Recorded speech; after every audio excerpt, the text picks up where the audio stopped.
오늘도 계속해서 계시록 11장에 있는 말씀을 보도록 하겠습니다. 계시록 11장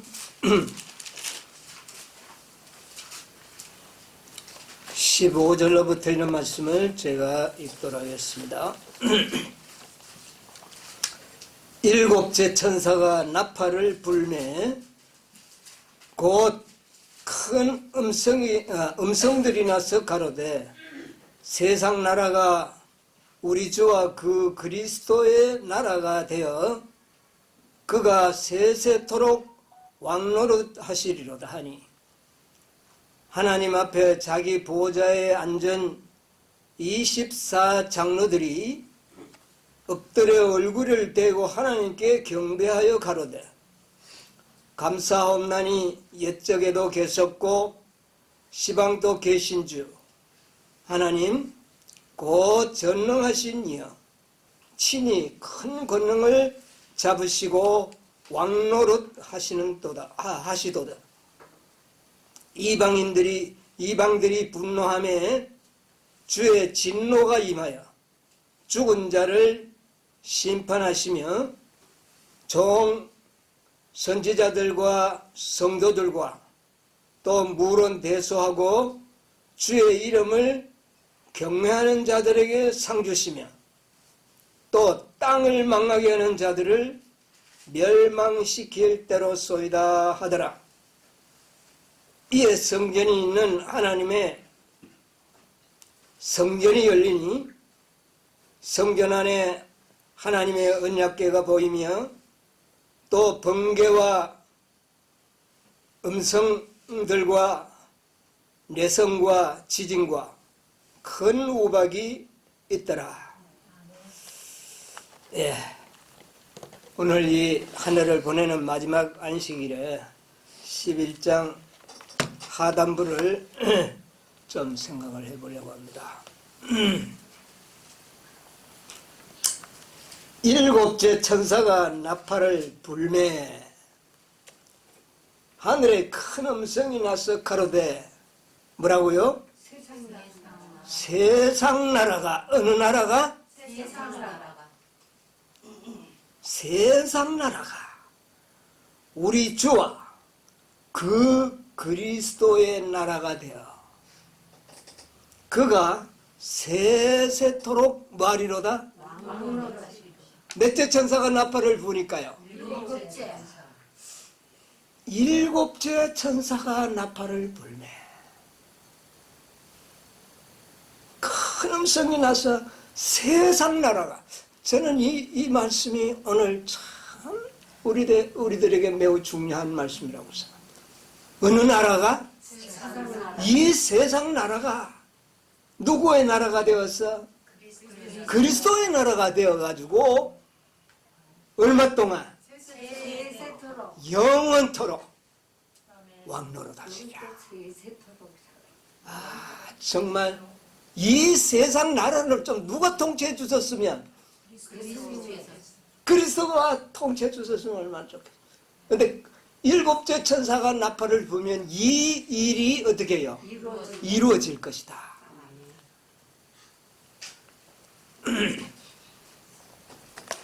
하니까 16절에 하나님 앞에 자기 보좌에 앉은 이들 24장로들도 다 어디에 앉아 있습니까? 보좌에 앉아 있어요. 그럼 보좌는 누가 앉는 자리죠? 하나님이 쉽게 이야기하면 왕이 앉는 자리. 그러니까 24장로도 보니까 왕들이에요. 왕들이에요. 네, 왕들. 그런데 왕들은 왕들인데 엎드려 얼굴을 대고 누구에게 경배합니까? 만왕의 왕께 경배합니다. 그러면서 감사하옵나니 옛적에도 계셨고 지금도 계시고 또 전능하시고 큰 권능을 잡으시고 뭐 하실 것이다? 왕노릇 하실 것이다. 이방인들이 분노하며 왕노릇 할, 그러니까 이것은 언제냐면은 왕이 되기 전에 누가 분노할 것이라고요? 이방들이 분노할 것이다. 이방들이.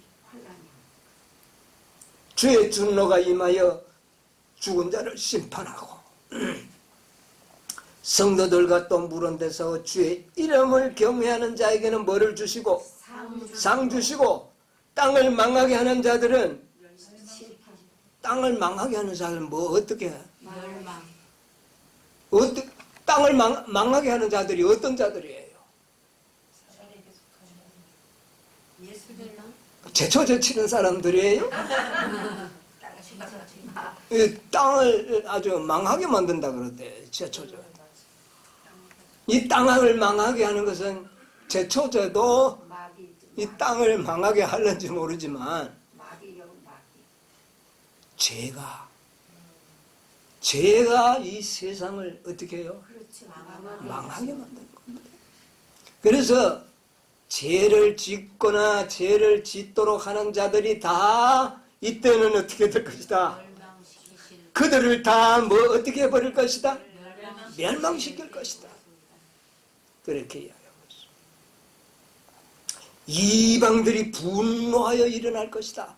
여러분, 이방들이 분노하여 일어날 예언들이 어디에 있죠?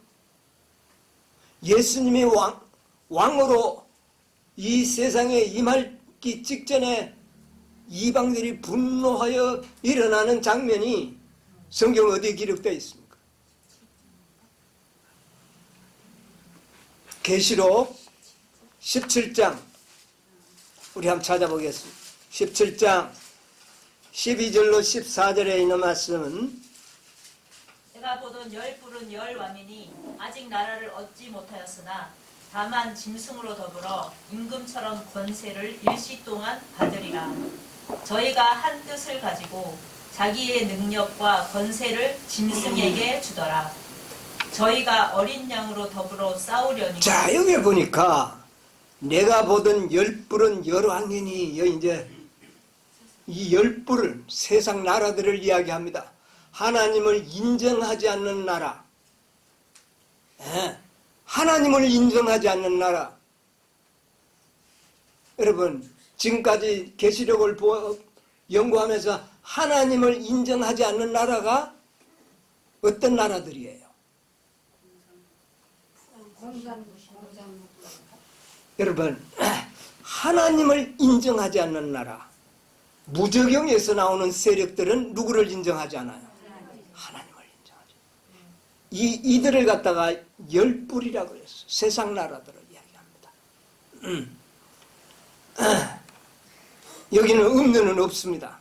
음료가 여기는 들어있지 않아요. 아직 그들이 나라가 권세, 이 세상을 완전히 다스릴 권세가 아직 없어요.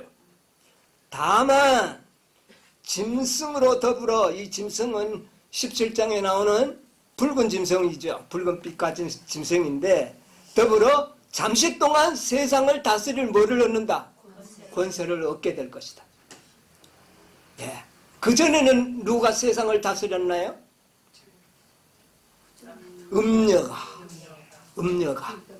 음녀가 세상을 다스렸는데 이제는 뭐를요? 여기에 열뿔과 짐승이 세상 나라를 다스리는 거예요. 그래서 세상 나라를 누가 다스리느냐? 전에 음녀도 물론 사단의 편이지만 음녀는 속이는 자잖아요. 하나님이라는 이름을 가지고 속였던 자고, 이 열국은요 아예 하나님 자체를 뭐하는 존재들, 부인하는 존재들. 예. 이런 자들, 이제는 하나님을 완전히 부인하는 존재들이 세상의 권세를 얻겠다, 왕이 되겠다. 그래서 누구와 싸우겠다? 어린 양으로 더불어. 어린 양이 예수님을 말하는데, 예수님께서 재림하실 때에 재림 오시는 예수님이 이 땅에 왕으로 오시지 못하도록 나타나실 때 예수님과 뭐 하게 될 것이라? 싸우게 될 것이라. 싸우다가 그들이 다 잡혀서 이제 이 땅에서 멸망을 당하고 그 다음에 어린 양은 그제서 이 땅에 뭐가 되는 겁니까? 이 세상 나라에 뭐가 되는 거죠? 왕이 되는 것을 의미하는 것입니다. 이것은 곧 재림을 통하여 그렇게 될 것을 의미하는 것이죠. 그래서 그것을 여기에서 잠시 언급하는 것입니다. 잠시 언급하고 지나가는 거예요. 이방들이 분노하여 일어날 것을 의미하고. 자, 그리고는 결과적으로 뭐 하느냐면은 하나님의 심판이 있고 상 받을 자는 상을 주고 벌을 받을 자는 어떻게 하겠다? 벌을 받게 하겠다.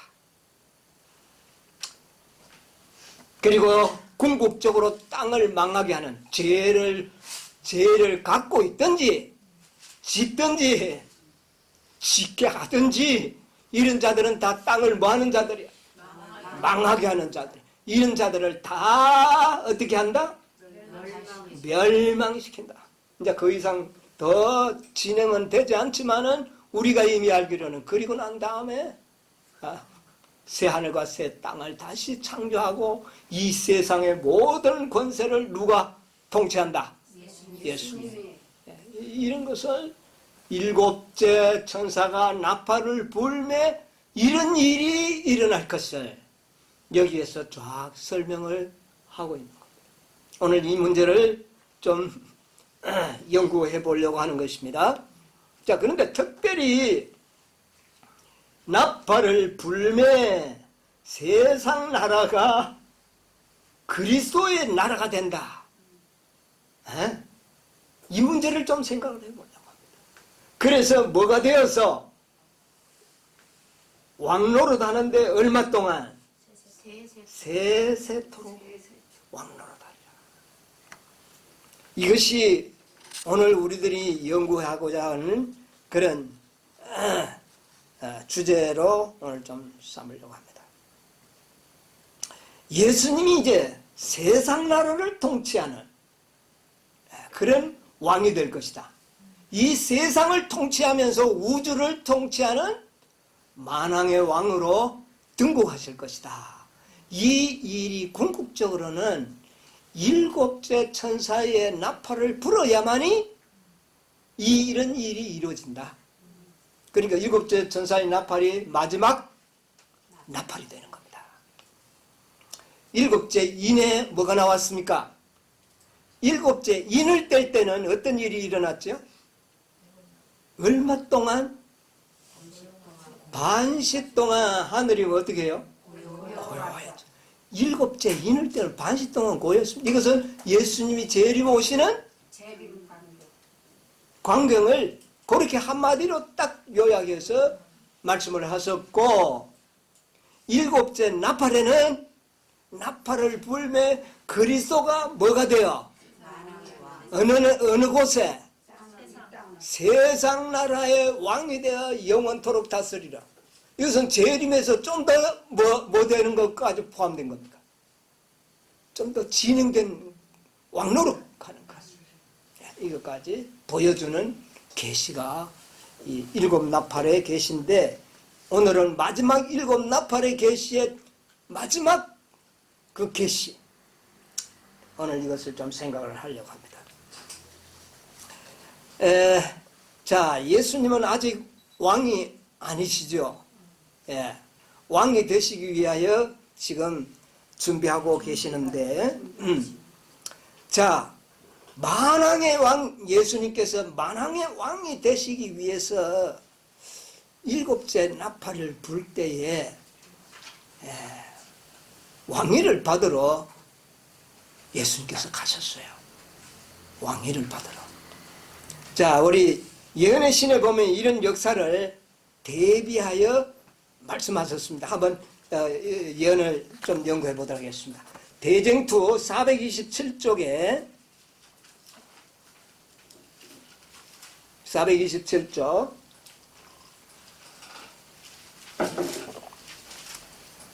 자격심사라는 제목이 나오죠. 427쪽에 자격심사 1844년 읽으세요. 444년 여름에 선포된 보라 신랑이로다 맞으러 나오라는 기별은 무수한 사람들로 하여금 주님께서 즉시로 오실 것으로 기대하게 하였다. 그러나 그 지정된 시기에는 백성들이 기대했던 대로 신랑이 이 세상으로 오신 것이 아니라 혼인 예식을 위하여 하늘에서 옛적부터 항상 계신 자에게로 곧 당신의 나라를 받으시기 위하여 나아가시었다. 예, 옛적부터 항상 계신 자, 요 방금 언급하셨죠? 예, 계시록 11장에 언급한 옛적부터 항상 계신 자에게로 곧 당신의 뭐를요? 나라. 이 나라가 어느 나라예요? 세상 나라입니다. 그러니까 한마디로 이야기하면 여기에 있는 11장에 있는 말씀을 의거하면 세상 나라를 뭐하기 위하여? 받으시기 위하여 나아가셨다.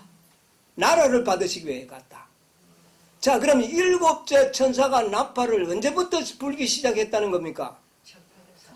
여기 1844년 여름에. 네. 자, 1844년부터 일곱째 천사는 이미 나팔을 불기 어떻게 해요? 시작하자마자 예수님은 어디로 들어가셨다? 지성소로 들어가셔서 뭐를 받으려고? 나라를 받기 위해 가셨다. 여러분 이거 꼭 기억하셔야 됩니다. 예. 자, 그 다음에 초기문지부 55쪽. 초기문지부 55쪽. 나는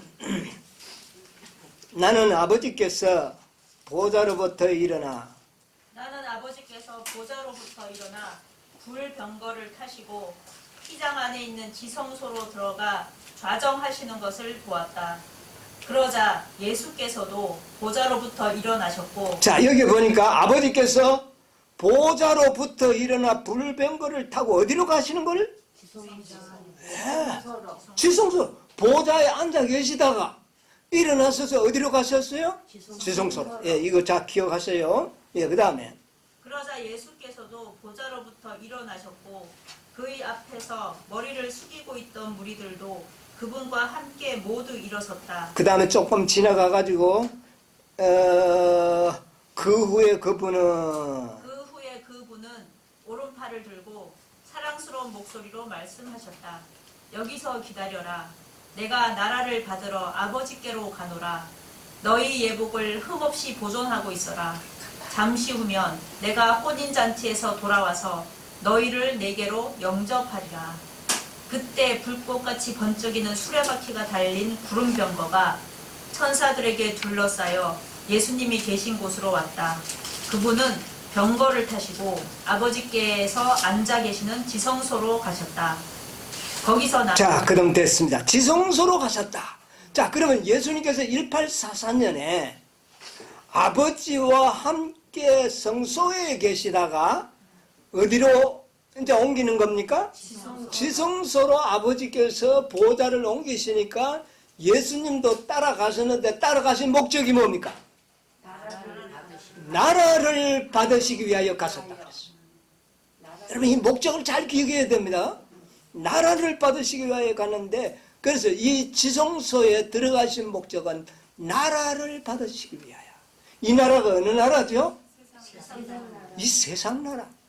이 세상 나라의 왕권을 받으시기 위하여 가셨다. 초기문지 279쪽에서 80쪽까지 있는 말씀을 보겠는데요.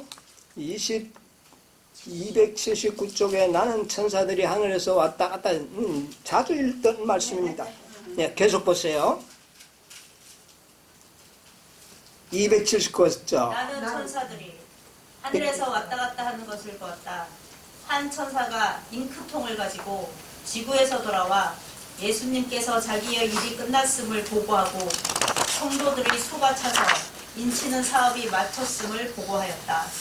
그러자 나는 십계명이 들어있는 법궤 앞에서 봉사하시던 예수께서 창로를 내던지는 것을 보았다. 예, 거기서 조금 한 서너 줄 밑에 모든 사람들의 운명이 생사간에 결정되었다.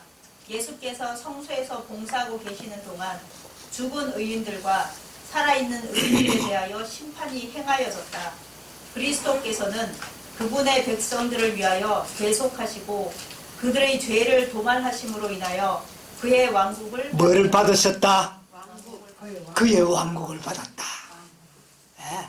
뭐를 하심으로? 대속하시고 죄를 그들의 죄를 뭐 하심으로? 도말하심으로 인하여 그의 왕국을 받았습니다. 도말. 어디에? 이 도말은 대속죄를 마칠 때에 마침과 함께 도말하는 것입니다. 그런데 도말을 통하여 이제는 왕국을 어떻게 해요? 받으신다. 그 다음 계속 이루어지죠. 그리고 왕국의 살 거민들이 결정되었다. 어린 양의 혼인이 이루어졌다. 그리하여 왕국과 온 하늘의 왕권이 예수님과 구원을 상속받은 자들에게 주어진 바 되었으며 예수께서는 만왕의 왕이요 만주의 주로서 다스리시게 되었다. 자, 이 세상 나라에 왕국을 받으시는 것은 만왕의 왕이요. 그러니까 온 하늘의 왕권이 예수님과 구원 얻은 상속자들에게 주어진 바 되었으며 그러셨죠? 자, 여기 보세요. 온 하늘의 왕권이 누구에게?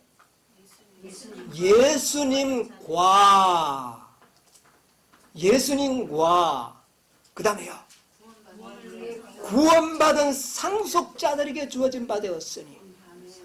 여러분 24장로들이 아까 뭐에 앉아 있었습니까? 보좌에 앉아 있었어요.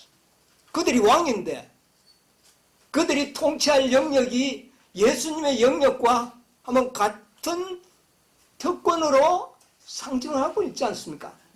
나의 보좌에 너희도 앉게하리라 그렇게 했는데 자 보세요. 왕권이 예수님과 구원받은 상속받은 자들에게 주어진 바 되었으며 그런데 예수님은 왕은 왕인데 어떤 왕이다? 만왕의 왕이다. 그러니까 온 우주에도 왕이고 막 우리들에게도 왕이고 24장 모든 왕 중에 왕이 되어버리고 우리도 왕중 예수님과 같은 그런 만왕의 왕은 아니지만 왕이라는 사실을 여기 이야기하고 있는 것입니다. 상속자들. 여러분 14만 4천인들을 상속자들이라고 이야기합니다. 여기 지금 계속 읽은 후에 내용이 누구에 대한 이야기였습니까? 14만 4천인들의 인치는 사업이 마칠 때에 일어나는 결과를 이야기해 보여주는 것이거든요. 놀라운 이야기들입니다. 몇째 천사가 나팔 불면? 일곱째 천사가 나팔 불면 여러분 놀라운 영광을 얻게 되는 것입니다.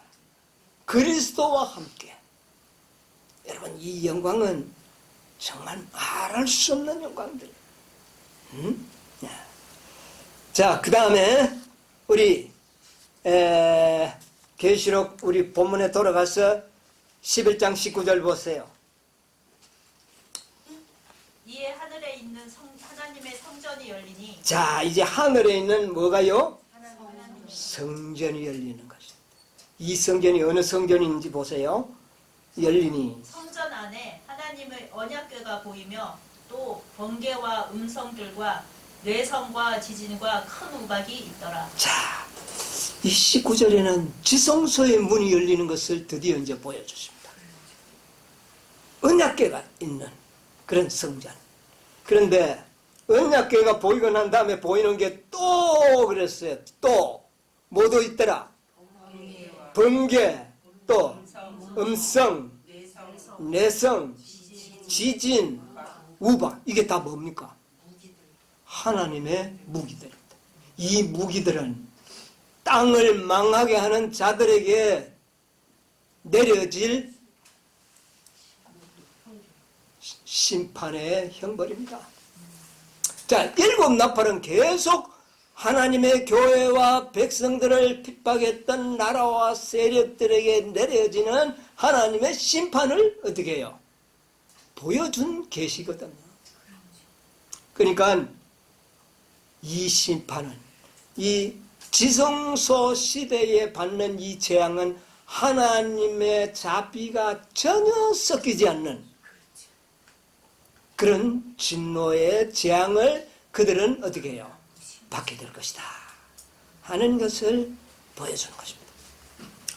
자, 우리가 이렇게 두고 봤을 때에 예수님이 세상 나라의 왕이 되시는 것은 분명한 일인데 그 일은 뭐가 이루어져야 된다? 지성소의 사업이 이루어져야 성취된다.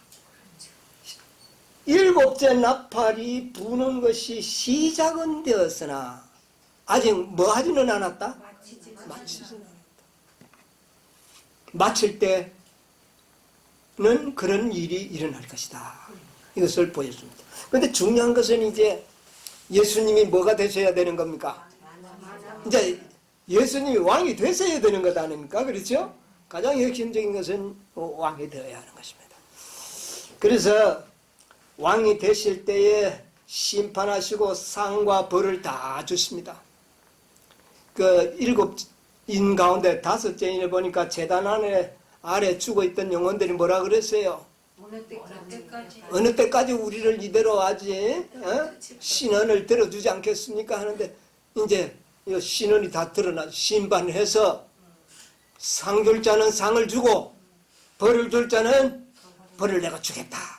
여기 이제 응답이 나왔는데 몇째 나팔이 불어야 된다는 겁니까? 예, 이것은 또 그들에게 주는 대답이기도 합니다. 7째 천사가 나팔을 불어야만이, 불 때야만이 이 일이 너희들의 신원이 어떻게 해요? 예, 풀어지리라. 이런 대답도 여기에 들어있는 겁니다. 자, 오늘 이제 그리스도와 왕이 되는 문제를 좀 연구를 해보려고 합니다.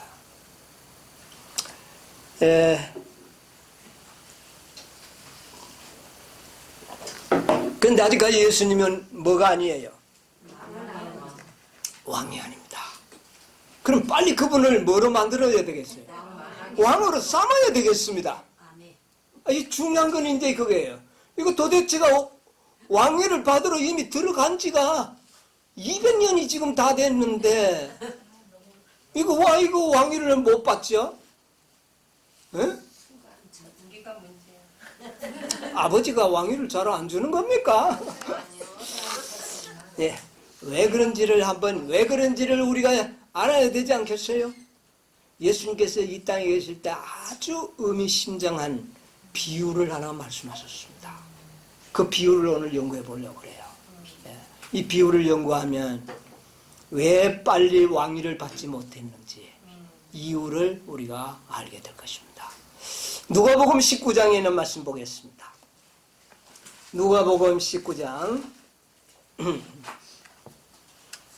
누가복음 19장 12절로부터 있는 말씀을 한번 읽어보겠습니다. 가라사대 어떤 귀인이 왕위를 받아가지고 오려고 먼 나라로 갈 때 그 종 열을 불러 은 열 문화를 주며 이르되 내가 돌아오기까지 장사하라 하니라.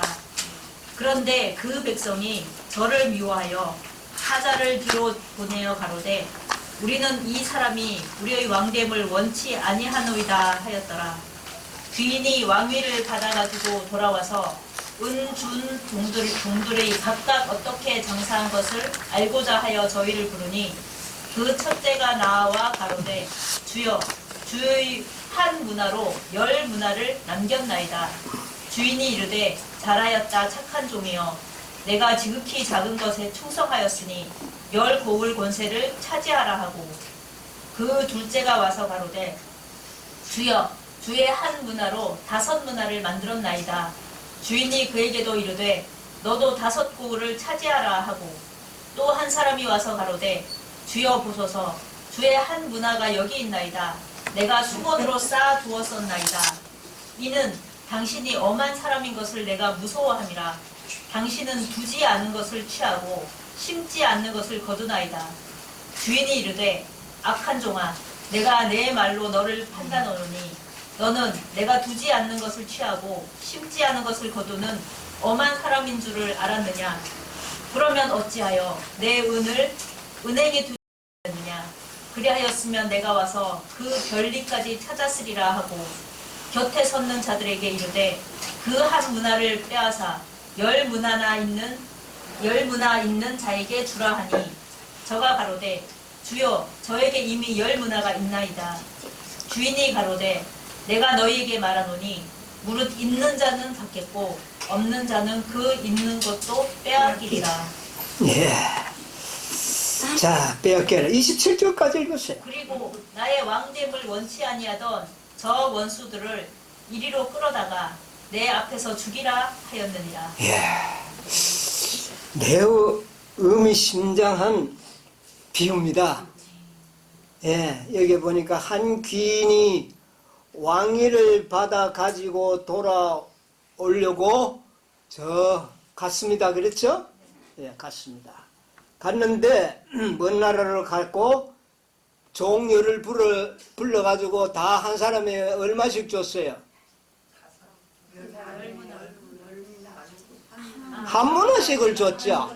예, 달란트 비유에는 어떤 사람은 5개 주고 하나는 2개 주고 이런데 여기는 보면 똑같이 다 10종에게 한 문화씩 다 똑같이 나눠주는데 예, 나눠주면서 내가 왕위를 받아올 때까지 열심히 뭐 해라? 장사해라. 그랬는데 한 사람은 열심히 장사해서 한 문화를 가지고 몇 개를 만들었어요? 10문화를. 이건 진짜 정말 놀라운 사람이에요. 아주 열심히 일해서 그렇게. 그런데 한 사람은요? 5개를 만. 그 다음에 나머지 또 한 사람은 뭐 어떻게 됐어요? 딱 수건에 달랑 하나를 딱 싸가지고 와서는 당신은 심지 않는 데서 거두는 자인 것을 내가 알고 내가 두었나이다. 그럴 때 예수님께서 참 예수님이 아니라 귀인이 말하기를 그러면 내가 그런 사람인 줄 알면은 내가 그런 사람인 줄 알면 이것을 장사했으니 어디 갖다 줘야 되느냐? 은혜에 맡겨서 나로 하여금 이자라도 받도록 해야 되지 않느냐 네가. 그리고는 이 악한 종을 어떻게 하라? 가진 것을 다 빼앗아서 열문화에게 주라. 그렇게 이야기해요. 그런데 중요한 게 왜 심각하냐 하면은 여기 보세요. 14절이 심각한 비유가 내용이 들어있습니다. 그런데 그 백성이 저를 미워하여 사자를 뒤로 보내어 가로되 우리는 이 사람이 우리의 왕됨을 원치 아니하고. 이제 문제가 이 비유가인데 여기 하나 살짝 들어있어요. 귀인이 왕위를 받으러 간 다음에 그 백성들이 모여가지고 야, 저 사람 우리 왕 되는 거 우리 싫어. 그러니까 이 사람 왕 안 되도록 하기 위해서 누구를 보내자? 사신들을 보내가지고 그 왕 되는 일을 방해하도록 하자. 옛날에 이스라엘 나라, 유대 나라의 왕은 분봉왕이었습니다. 분봉왕은 어디에 허가를 받아야 돼요? 로마에 가서 허가를 추인을 받아야 돼요. 그때 당시도 그런 일이 있었어요. 헤롯이 자기 아들들을 왕위를 받으려고 로마에 사신을 보냈는데 백성들이 뒷구녕으로 또 거짓 사신을 보내가지고 백성들은 이 사람 왕이 되는 걸 원치 않습니다. 이렇게 거짓 사신을 보낸 적이 있었어요. 아마 예수님이 그걸 생각하고 하셨는지는 모르지만 귀인이 왕위를 받으려고 갔는데 백성들은 그가 왕이 되는 것이 싫다. 그러니까 그가 왕이 되지 못하도록 뭐를 보내자? 사신. 사자를 보내요. 왕됨을 우리는 그가 왕이 되는 걸 원치 않습니다. 그것 때문에 문제가 생기게 된 거예요. 자, 이런 것을 누가 알았어요? 귀인이 안 겁니다. 이게 문제가 됐어요. 그런데 마지막에 보니까 27절에 뭐라 그랬어요? 나의 왕됨을 원치 아니하던 저 원수들을 이리로 끌어다가 어떻게 해요? 내 앞에서 죽이라. 기인이 왕이 되기를 원치 않는 자들은 모조리 다 어떻게 하라? 죽이라. 그러니 이 비유가 매우 심각하지 않느냐고 말이에요.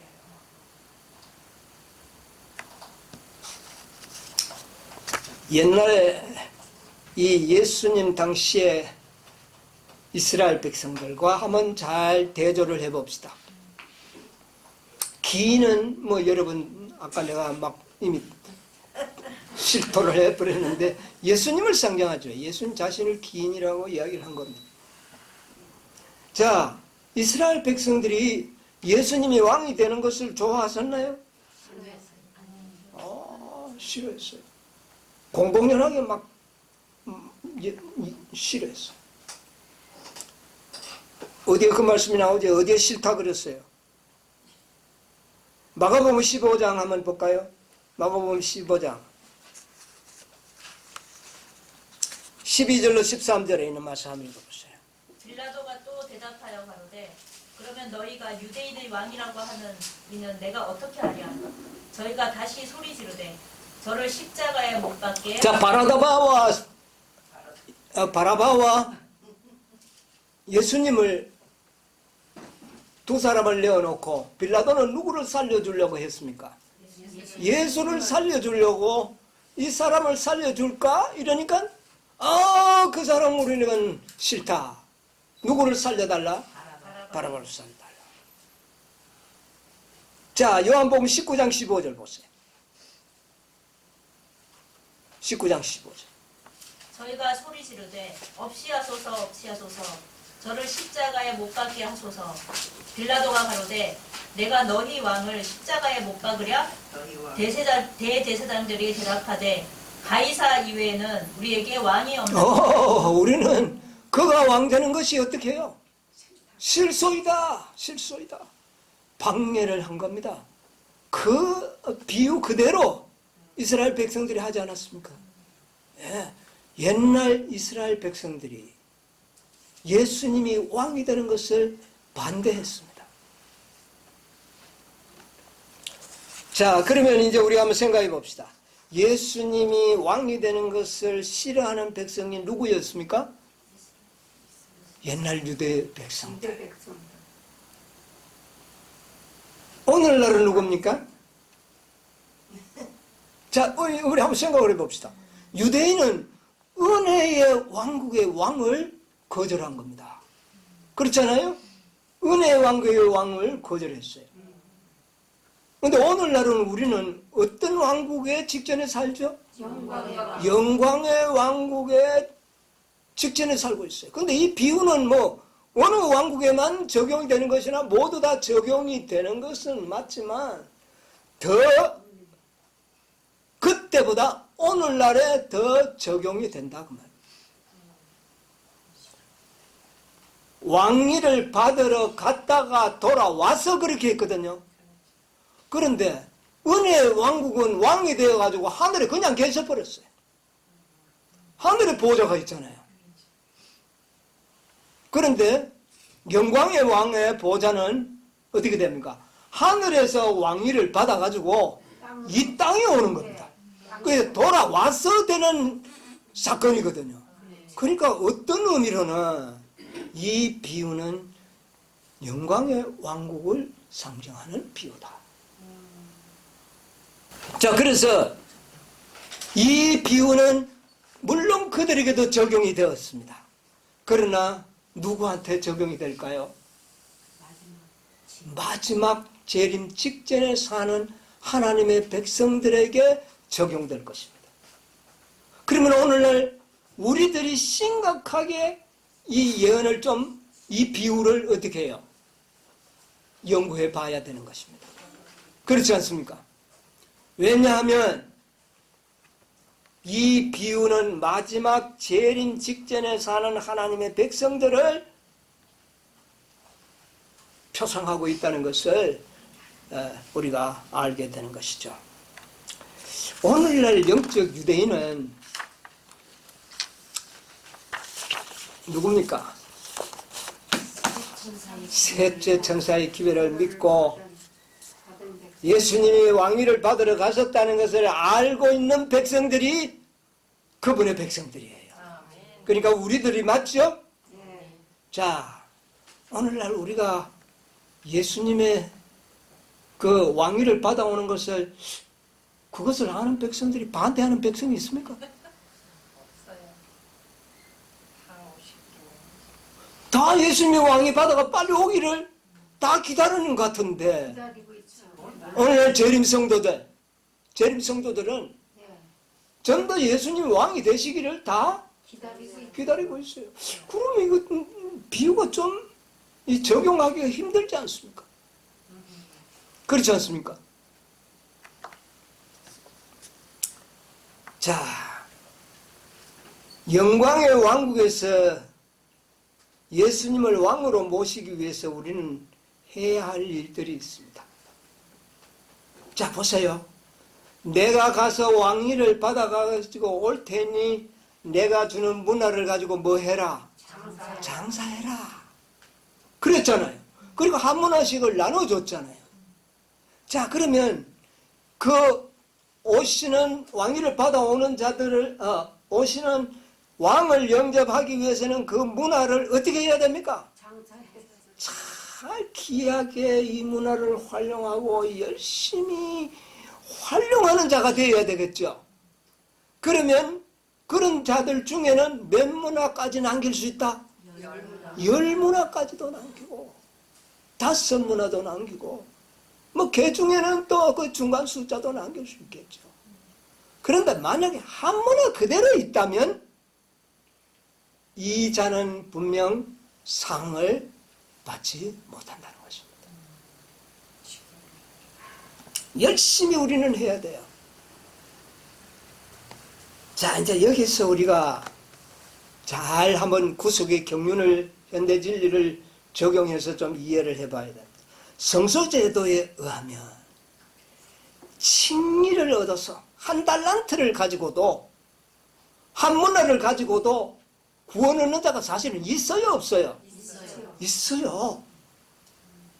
칭의만으로 가지고도 한 문화를 가지고도 구원 얻는 자가 있어요. 그 다음에 또 성소의 경험, 성화의 경험을 하다가도 구원 얻은 자들도 있어요, 없어요? 있어요. 요거는 이제 문화를 좀 느린 거죠. 그러나 누구도 있어야 됩니까? 10문화를 남겨서 영화롭게 구원 얻는 백성도 있어야 된다고 말이에요. 5문화가 아니라 10문화를 남기는 이런 백성도 있어야 된다는 것을 예수님께서는 비유 가운데 암시한 것입니다. 얼마를 가지고? 한 문화를 가지고 10문화를 만드는 백성도 있어야 된다는 것입니다. 여러분, 우리는 몇 문화를 만들기를 원합니까? 10문화. 여러분, 우리는 10문화를 만들려고 노력하는 자들이 되어야 한다는 것을 깨닫는 자는 복이 있을 것 같아요. 아이고, 나는 한 문화 가지고 막 그냥 구원 얻었으면 좋겠다. 여러분, 하늘의 왕위를 얻기 위하여 예수님이 가셨다는 것을 아는 백성들은 칭의로만, 나는 칭의 요 자체로만 나는 구원 얻고 가만히 있을란다. 이런 자들은 한 명도 없습니다. 무슨 말인지 알죠? 그 다음에 조금 나는 성화하다가 뭐 부족한 것은 예수님이 채워주겠지. 그래서 한 5개 정도나 만들고 됐을 때만 아이가 난 이제 그만하자. 이런 자들도 있을까요, 없을까요? 이런 자들은 있어요. 칭찬을 받을 수는 있어요. 그러나 최종적으로 예수님이 원하는 자는 누구다? 10문화를 남기는. 이거는 영화롭게 되는 것입니다. 지성소는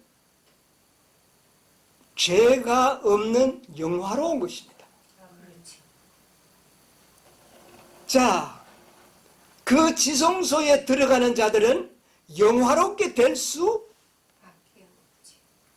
있다는 것이죠. 열문화를 남길 수 있다는 겁니다. 열문화는 충만합니다. 열이라는 숫자.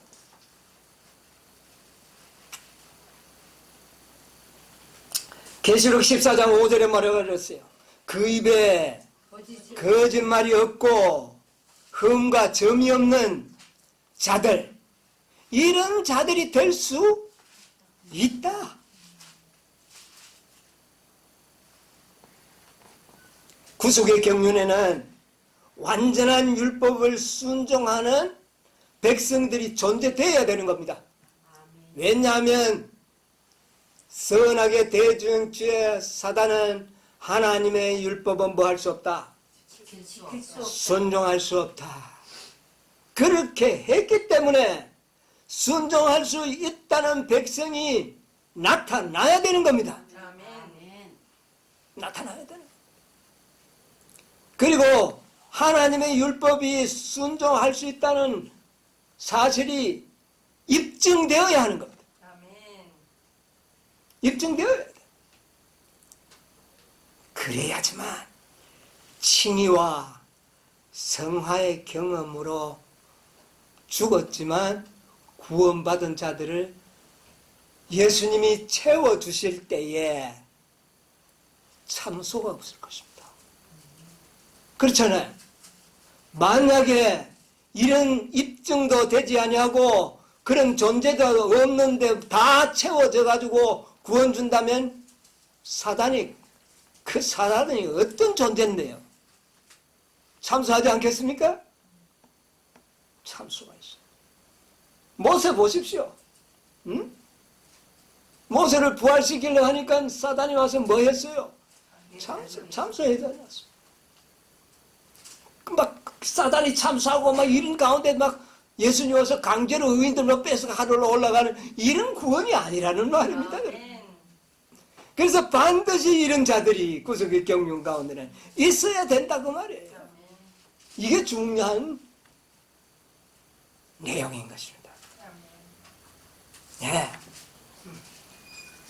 이것이 바로 성소 진리가 우리에게 가르쳐 주는 거예요.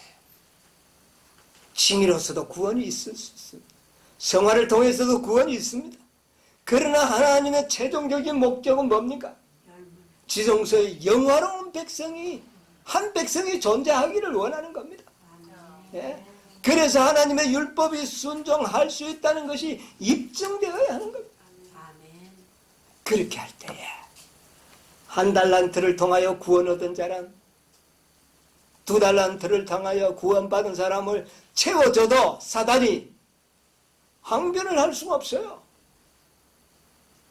누가 존재하고 있기 때문에.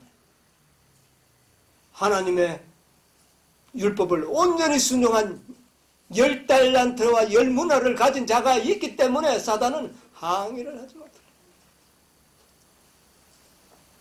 이런 구속의 경륜의 완전한 섭리를 이루기 위해서는 10문화, 10달란트짜리가 필요하다 그 말입니다.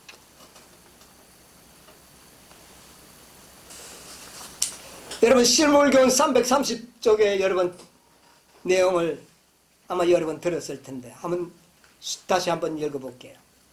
하나님께서는 표준을 높이 세우기로 결심하는 자들만을 받으실 것이다. 그리고 좀 지나가면 주님께서는 모든 사람에게 도덕적으로 완전하기를 요구하신다. 그 다음에 한 줄 지나가면 우리는 품성의 불완전함이 죄가 된다는 것을 알 필요가 있다.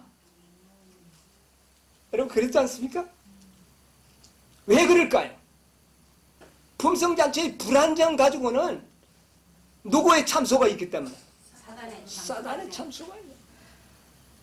사단의 존재에 참소가 없다면 육천 내려는 세월이 전혀 우리에게는 필요하지 않죠.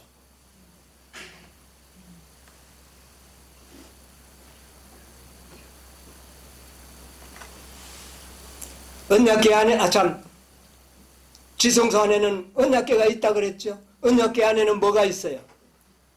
하나님의 율법 10계명이 들어있습니다. 자, 여기에 영문시조 1895년 6월 20일자 여기에 보면 이런 말씀이 있어요. 그리스도 안에 거하는 자는 하나님의 사랑 가운데 완전하게 되며 어떤 자가 된다고요? 완전한 자가 된다. 그리스도의 목적과 사상과 은행은 하나님의 율법에 나타난 그분의 뜻과 일치하게 된다. 뭐와 일치한다? 하나님의 뜻과 율법과 계명에 일치한다. 그 다음에 뭐라 그랬냐면은 그리스도 안에 거하는 사람의 심령 속에는 하나님의 율법의 어떤 계명과도 전쟁하지 않을 것이다. 이런 자들의 마음에는 율법과 전쟁이 있다 없다? 없다. 하나님의 율법과 아주 화평한 관계에 지나게 됩니다. 여러분, 우리는 시험을 받을 때 뭐와 싸우고 있는 겁니까? 사람들은요, 시험을 받을 때 어떤 사람은 죄와 싸우는 사람이 있는가 하면 율법 자체와 싸우는 사람이 있습니다. 율법 자체와 싸우는 사람은 어떤 사람일까요? 네? 어떻게 하면 요 율법을 좀 빠져나갈 수 있을까? 이거는 율법과 싸우고 있는 거예요. 여러분, 우리는 율법과 싸우면 안 됩니다.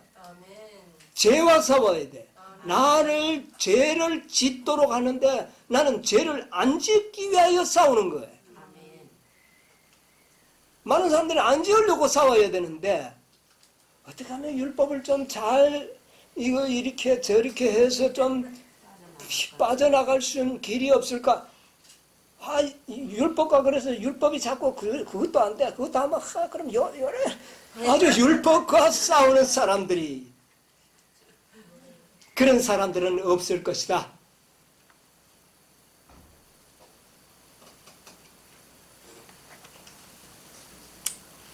네, 우리는 죄와 전쟁을 하는 것이지 마귀와 전쟁을 해야지 우리는 하나님의 율법과 전쟁을 하면 안 됩니다. 세대소망 331쪽에 보면 이런 말씀이 있죠. 시간이 많이 가서 제가 간략하게 좀 말씀을 드리죠. 완전한 순종에는 완전한 쉼이 있다. 아멘. 이게 완전입니다. 완전한 쉼, 완전한 순종. 우리의 생애가 복잡해 보일지 모르나 우리의 슬기로우신 대명장께 우리 자신을 맡긴다면 하나님께서는 우리에게 당신의 영광이 될 생애와 품성의 본을 만들어 주실 것이다.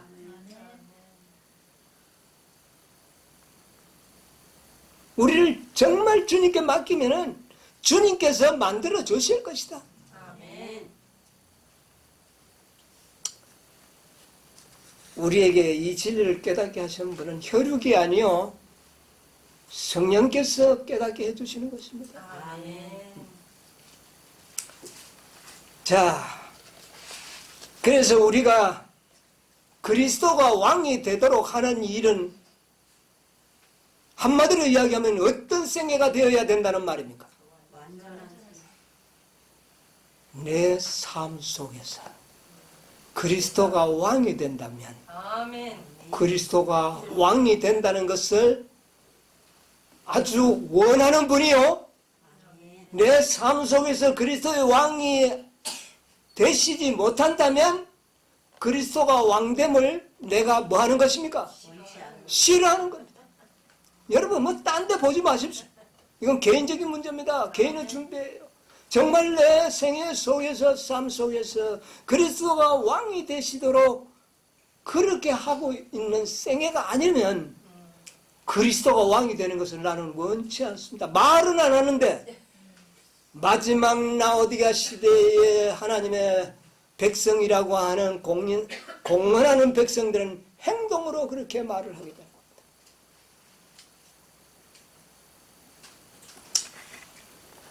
자, 그래서 개인의 삶 속에서 그리스도가 왕이 되지 않는 자들은 마지막 날에 다 어찌해버리라? 다 죽이라. 심각합니까? 안 합니까? 심각한 문제입니다. 이거는 그리스도가 뭐 되는 것을 방해하는 겁니까? 왕이 되는 것을 내가 지금 방해하고 있는 행위를 하고 있는 거예요. 뒤로 뭐를 보내가지고? 사신을 보내가지고. 여러분 아시겠습니까? 뒤로 사신을 보내가지고 예수님 왕 되는 걸 나는 싫어합니다 하는 것을 내 행동으로 보여주는데 그것은 내 삶 속에서 그리스도가 왕이 되는 것을 싫어하는 겁니다. 그래서 사신들이 가요. 보니까요 백성들이 전혀 원하지 않았습니다. 이런 보고를 해가지고 원하지 않는데 예수님이 왕이 될 수가 있냐. 자, 두 번째 또 하나의 스텝이 있는데 예수님이 왕이 되시기 위해서는 나라가 조직되어야 합니다. 그렇죠? 이것은 개인적인 문제입니다. 첫 번째는 개인적인 문제였어요. 두 번째는 나라가 조직되어야 합니다. 나라가 조직되기 위해서는 뭐가 필요합니까?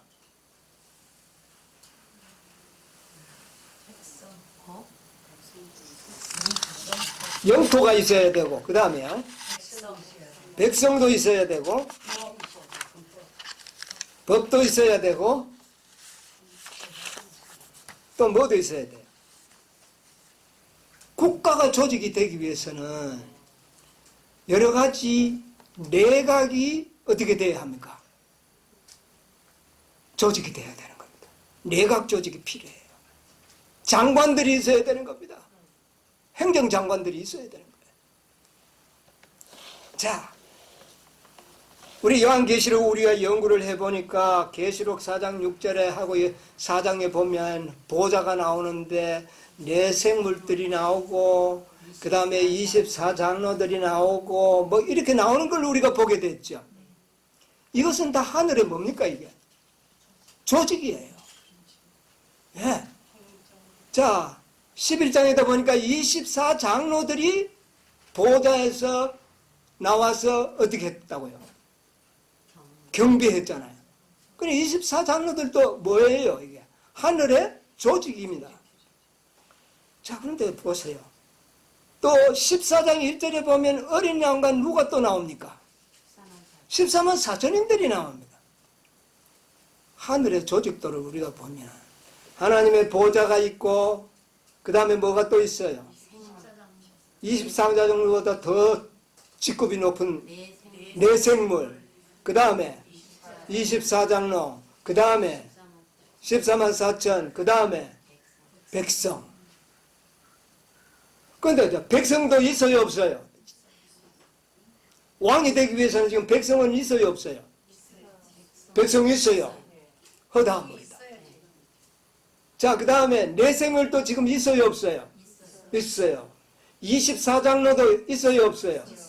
근데 아직 뭐가 아직 덜 됐어요. 13장. 하늘나라의 행정조직에서 이 14만 4천인이라는 이 직급이 지금 조직이 되지 않아요. 자, 그 다음에 또 하나의 스텝이 있는데 그게 뭐냐? 왕이 되려고 하면 왕을 선포하기 전에는 먼저 또 뭐가 돼야 되는 하늘이 조직이 되고 이제 정말 다 됐다 하더라도 뭐가 있어야 돼요? 도성이 있어야 됩니다. 수도 서울이 먼저 정해져야 돼요. 그리고 왕궁이 있어야 되는 겁니다. 왕궁이. 여러분 요한복음 14장 1절로 3절 전번에 우리가 한번 연구를 했습니다만은 한번 다시 한번 읽고 넘어갑시다. 너희는 마음에 근심하지 말라. 하나님을 믿으니 또 나를 믿으라. 내 아버지 집에 거할 것이 많도다. 그렇지 않으면 너희에게 일렀으리라. 내가 너희를 위하여 처소를 예비하러 가노니 가서 너희를 위하여 처소를 예비하면 내가 다시 와서 너희를 내게로 영접하여 나 있는 곳에 너희도 있게 하리라. 예. 자, 너희를 위하여 처소가 뭐 되어야 됩니다. 이 처소는 개개인의 성도의 집이 아닌 도성, 성이 예비되어야 한다는 것입니다. 도성, 수도가 성이 있어야 된다. 이것이 세워져야만이 예수님은 공식적인 왕으로 선포할 수가 있는 겁니다. 뭐 도성도 없이 왕 선포해야 할 수는 없죠. 자, 그래서 여기 처소는 토포스, 장소. 그곳에는 하나님의 궁전이 세워질 겁니다. 장소가 먼저 만들어져야 돼. 성이 먼저 만들어져야 돼. 자, 우리 그걸 보려면 계시록 21장 2절로 3절 한번 보세요. 또 내가 보매 거룩한 성 새 예루살렘이 하나님께로부터 하늘에서 내려오니 그 예비한 것이 신부가 남편을 위하여 단장한 것 같더라. 내가 들으니 보좌에서 큰 음성이 나서 가로되 보라 하나님의 장막이 사람들과 함께 있음에 하나님이 저희와 함께 거하시리니 저희는 하나님의 백성이 되고 하나님은 친히 저희와 함께 계셔서. 예, 자 보세요. 또 내가 보니 거룩한 성 뭐가요? 새 예루살렘 성이 어디에서요? 하늘에서. 이게 하늘에서 예수님이 예비하는 처소입니다. 이게 이 처소는 첫째는 하나님의 장막이 그곳에 머무게 되는 것이죠. 여기 보세요. 3절에 큰 음성이 나서 가로되 보라 하나님의 장막이 어떻게 해요? 사람들과 함께 하는데 그 장막이 바로 이 도성 안에 머물게 될 것이라는 말이에요. 이 도성이 준비되는 것이 마지막 단계입니다. 준비의 마지막, 왕권을 받는 마지막 단계. 마지막 단계예요. 자, 그래서 우리가 이제 다 아는 대로 이 예루살렘, 새 예루살렘 성의 모든 설계들을 가만 보니 그 완성은, 도성의 완성은 뭐와 관련이 있더라? 14만 4천인들의 관련이 있더라. 14만 4천인이 준비되고 수요가 차면 차는 그날이 바로 하늘의 처소가 어떻게 해요? 예비되는 날인. 그 성이 예비되면 그 다음에 어떻게 돼요?